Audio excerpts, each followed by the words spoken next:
Pag napatunayan na plunder ang kaso, dapat bitay o firing squad para di maparisan mga sobrang kawalang hiyaan, mga makapal ang pagmumuka, walang kabusugan sa pera at kapangyarihan. Nako, pating palibhasa pumalag na si Ko, kaya si Ko na ang tinitira nila ngayon.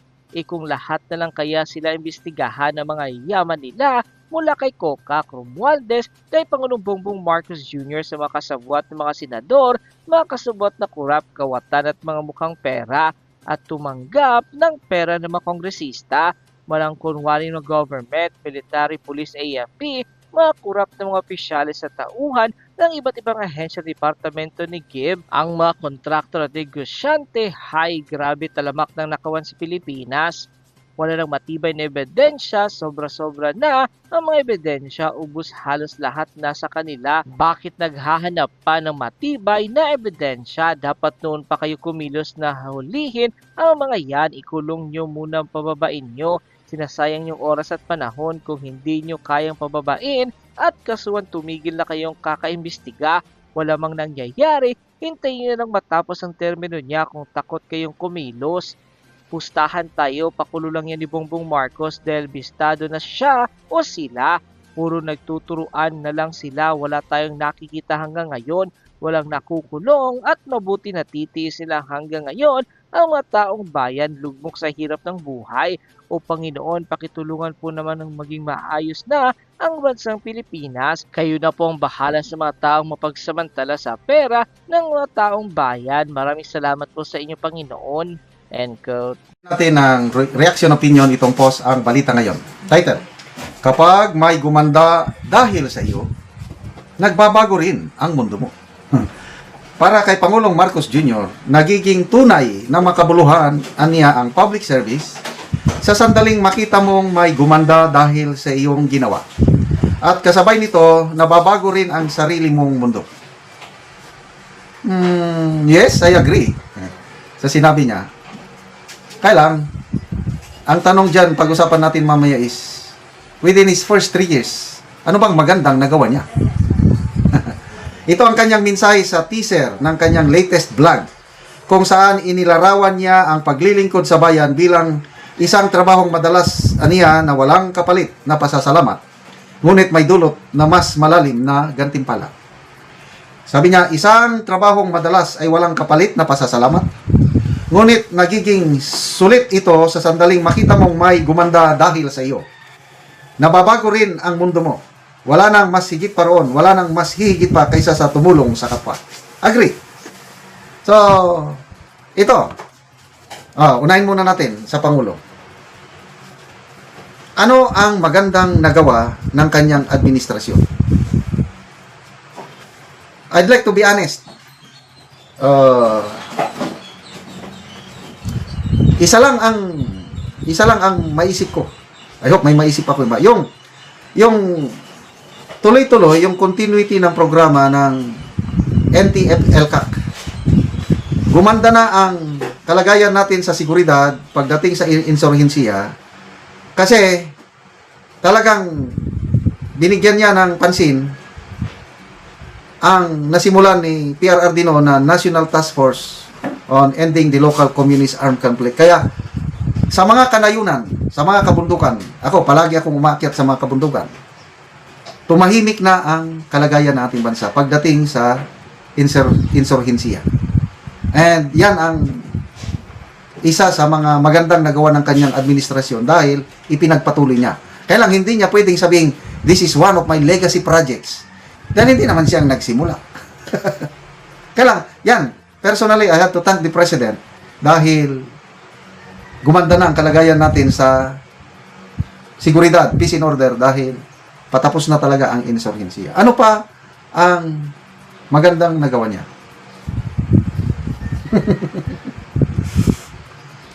Kayo, ano ang magandang nagawa ng Pangulo? Yung first 3 years na kanya administrasyon.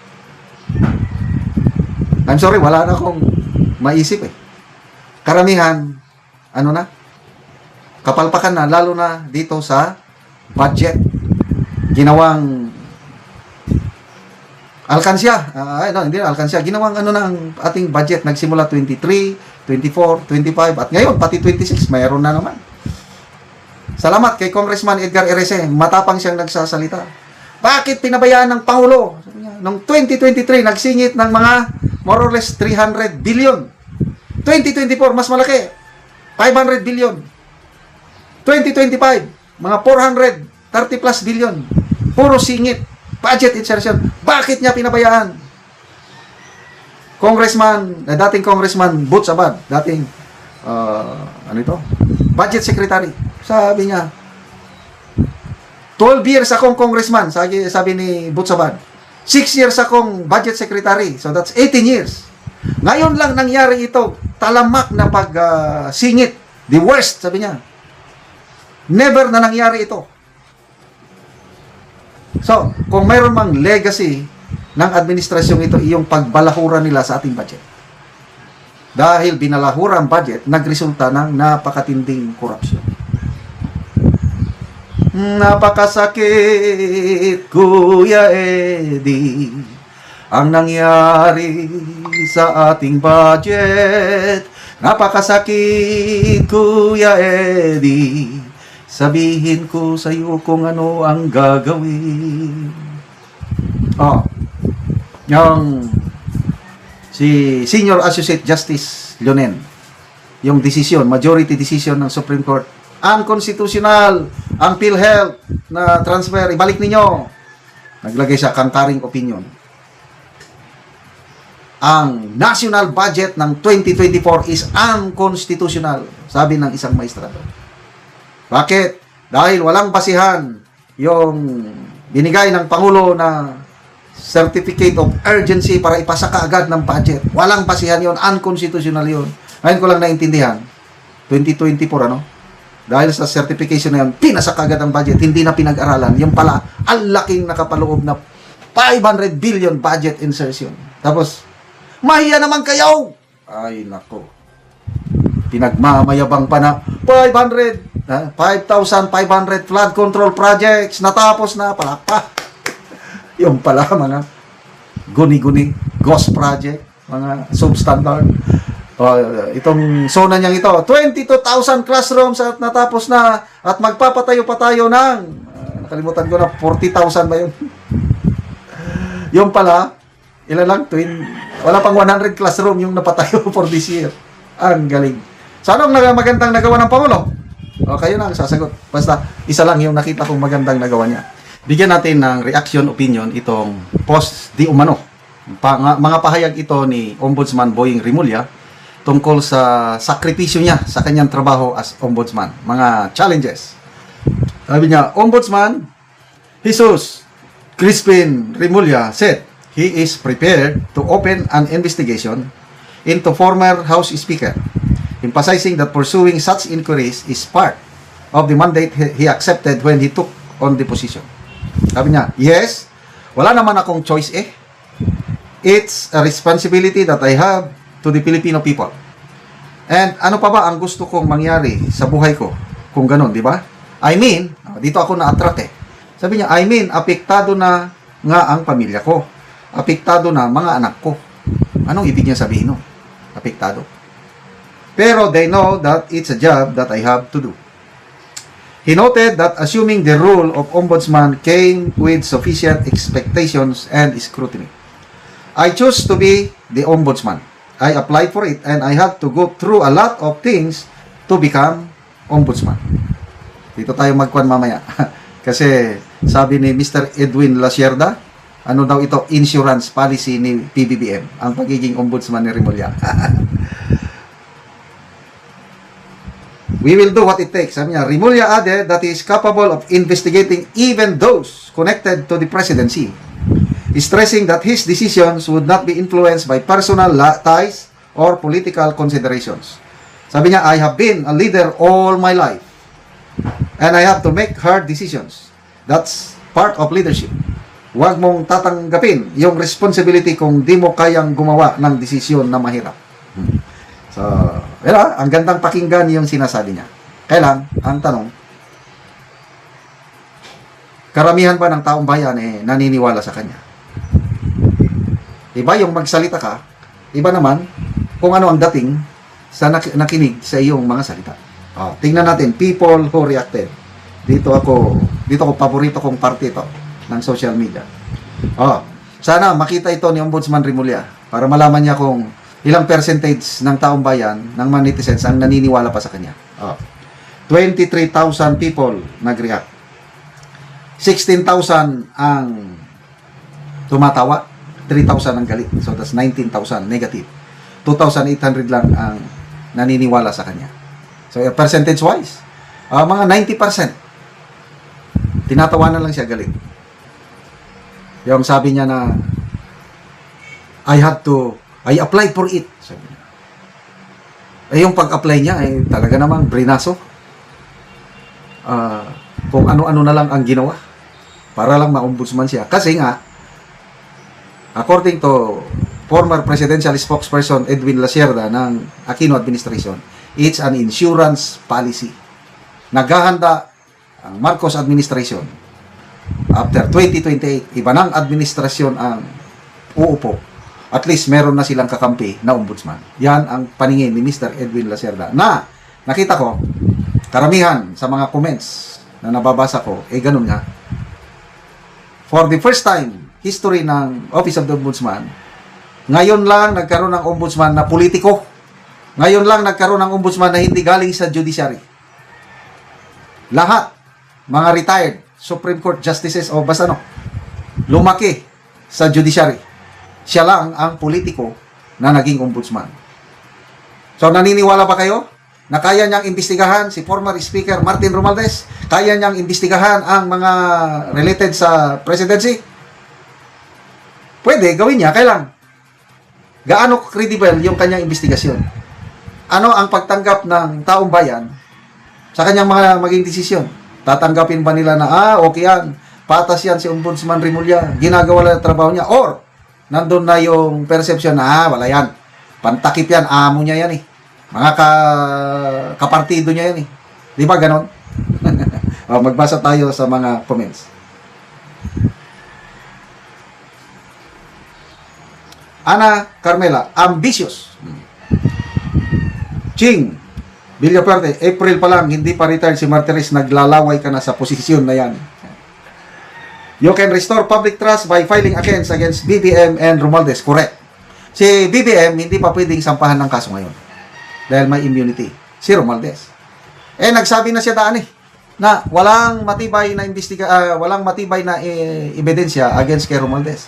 Inunahan niya na Ang pwede lang is, gross negligence lang. Dahil daw, inappoint niya si Saldico as chairman ng Committee on Appropriations. Nagsalita na. Malala ko tuloy yung survey ng WR numero. Sino yung mga dapat managot? Ang pulso ng taong bayan, 31% nagsabi, Pangulong Marcos Jr. mismo. Another 31%, DPWH. Sino pa? Romualdez. Pero pa, si Saldico, pang 5 lang sa mga most responsible. Yun po ang pananaw ng taong bayan. So, PBBM, Romualdez, kaya ba niyang imbestigahan? Kayo, ano sa tingin niyo? Bigyan natin ng reaction opinion itong post ng unofficial Bato Solid supporters. Pahayag ito ni Yusek Claire Castro. Title, Yusek Castro, naniniwalang babagsak ang Pilipinas pag namuno si VP Sara sa bansa. Naniniwala si Palace Press Officer Attorney Claire Castro na hindi magiging maganda sa bansa ang maaring ikabagsak ng Pilipinas kung sakaling maging presidente si Vice President Sara Duterte. Ayon kay Castro, mayroong bahid ng korupsyon si Duterte, kaya't maaari itong makasama sa bansa. Sinabi ito ni Castro sa gitna ng mga panawagan sa kasundaluhan na paalisin si Pangulong Marcos Jr. sa pwesto. Ito ang pahayag, tanong ni Auntie Claire. Mas gugustuhin po ba nilang ibagsak ang gobyerno at ipalit ang mga taong may bahid sa korupsyon? Yung hindi makapag-explain sa kanilang confidential funds? Parang hindi naman po ganyan ang mga uniform personnel at officials. Okay, comment ako kaming mga uniform personnel, alam namin ang kalakaran sa confidential funds, Auntie Claire. Hindi binubusisi. Ako naging commander ako. Meron akong intelligence officer. Tiwala ang punan dyan. Kung paano gamitin ng aking intelligence officer yung kanyang pundo na natanggap. Hindi ko na inuutingkay mga resibo niya or ano. Basta importante, may resulta. Ang mga agents, mga deep penetration agents kung tawagin namin, pinapapirma din yan. Kailang yung mga pangalan nila, hindi yan ang ilalagay sa resibo. Kasi kailangan mag-submit pa rin ng clearing documents. Kaya yung Mary Grace Piatos, normal yan sa paggamit ng confidential intelligence funds. Alam namin yan. Kaya kung ang sabi ng ating Auntie Claire, babagsak ang bansa dahil ang papalit ay may bahid sa korupsyon, pabayaan na lang natin siya dahil yun ang paningin niya. Kaya lang, ang tanong, gaano kadami ang taong bayan na naniniwala pa sa kanya? O ito, people who reacted. Tingnan natin lang. 11,000 people who reacted sa kanyang payag. 9,500 ang tumatawa, hindi naniniwala sa kanya. 799 ang galit. 1,000 lang ang nag-like. So, percentage-wise, mga 10% lang ang naniniwala sa kanya. 90% tinatawanan, galit ang netizens sa pahayag na ganito ni Auntie Claire. Okay, comments. J. Alegres, may sayad o may bayad? Siyempre, yan ang hanap buhay niya eh. Laki kaya ang sweldo niya. Alam ko, yung mga USEC na ganyan, aabot ng mga 4 million a year ang kanilang lahat na ng mga benefits. So, a month, 250 to 300 pesos a month ang kanilang. Kahit hindi na siya mag-vlog, buhay na siya sa sweldo niya. So, parte ng trabaho niya yan, na sirain ang mga Duterte at iangat ang imahe ng Malacanang o ng kanyang boss. Kaya lang, kahit anong gawin nilang PR dyan, wala na. Yung WR numero na survey, pinaka-latest, November. Grabe, one of the most, sabi ng presidente, CEO ng WR numero, Professor Clive Argelies, BBM is now becoming one of the most unpopular president in our nation's history. Kasi yung 21% na satisfaction rating na, isa na yan sa pinakamababa. Alos parehas na sila ni Gloria Macapagal Arroyo. Di ba, naging unpopular din si Gloria Arroyo dahil sa mga kinasangkutan anomalya. I am sorry. Hello, Garcite. So ito, pag panluloko sa eleksyon kay Gloria, ito naman ngayon, panluloko sa taong bayan sa pamamagitan ng budget insertion. Grabe. Flood control anomaly kaliwat kanan. Kaya, lumalagapak na. Pati Pangulo mismo nagsabi, inamin niya, wala nang katiwa-tiwala ang taong bayan sa atin. Kaya, kung ano-ano na lang ginagawa para maiangat nila, mabawi nila ang tiwala ng taong bayan. Arthur Huego claims that the country would automatically be in trouble if Sara Duterte became president are not supported by evidence. Correct. Opinion lang yan ni Auntie Claire. Evelyn Anke, pag sure, Maring Claire. Walter Alaba, ambularyo ka ba? O arbularyo. Manghuhula o abogago? O naging manghuhula na nga. Nelia